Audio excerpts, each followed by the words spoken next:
Hi friends, welcome to அபீஸ் vlog channel. எல்லா புகழும் இறைவனுக்கு. இன்றைக்கி நம்ம வீடியோவில் தக்காளி ரசம் எப்படி ஈஸியாக செய்கிறதுன்னு பார்க்கலாம். ஒரு பாத்திரத்தில் எண்ணெய் ஊற்றிட்டு தாளிக்கிறதுக்கு கடுகு, சீரகம், வெந்தயம் மூணையும் போட்டு தாளிச்சுக்கணும்.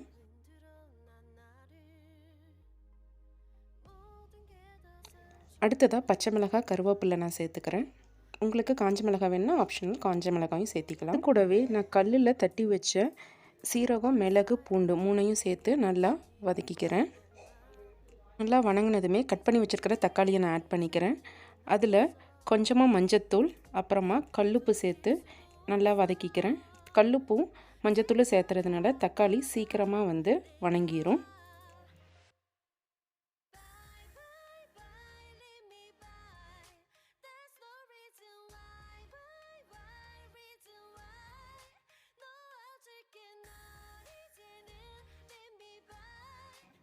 பாருங்கள், தக்காளி நல்லா வணங்கிருச்சு. அதில் இன்னும் கொஞ்சம் காரத்துக்காக மிளகாத்தூளும் கொஞ்சம் மல்லித்தூளும் ஆட் பண்ணுறேன்.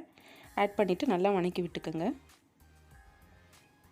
பாருங்கள், இப்போ எல்லாமே மிக்ஸ் ஆகியாச்சு. இப்போது வேணுங்கிற அளவுக்கு தண்ணியை சேர்த்துக்கலாம். பாருங்கள், நான் வேணுங்கிற அளவுக்கு தண்ணி சேர்த்துட்டேன். ஃபுல்லாக ஒரு கலக்கு கலக்கிட்டு உப்பு சரி பார்த்துட்டு கடைசியாக பெருங்காயத்தூள் போட்டு மூடி வச்சிடலாம். இது தக்காளி ரசம் அப்படிங்கிறதுனால நுர கட்டினோடனே இறக்கக்கூடாது. நல்லா கொதி வந்ததுக்கப்புறம் தான் இறக்கணும். கொதித்த உடனேயும் மல்லித்தலை இருந்தால் ஆட் பண்ணிக்கோங்க. அவ்வளோதான், சுட சுட தக்காளி ரசம் ரெடி. இந்த வீடியோ உங்களுக்கு பிடிச்சிருந்தா நம்ம அபீஸ் வ்ளாக் சேனலை லைக் பண்ணுங்கள், ஷேர் பண்ணுங்கள், சப்ஸ்கிரைப் பண்ணுங்கள். மறக்காமல் பெல் பட்டனை கிளிக் பண்ணுங்கள். நன்றி.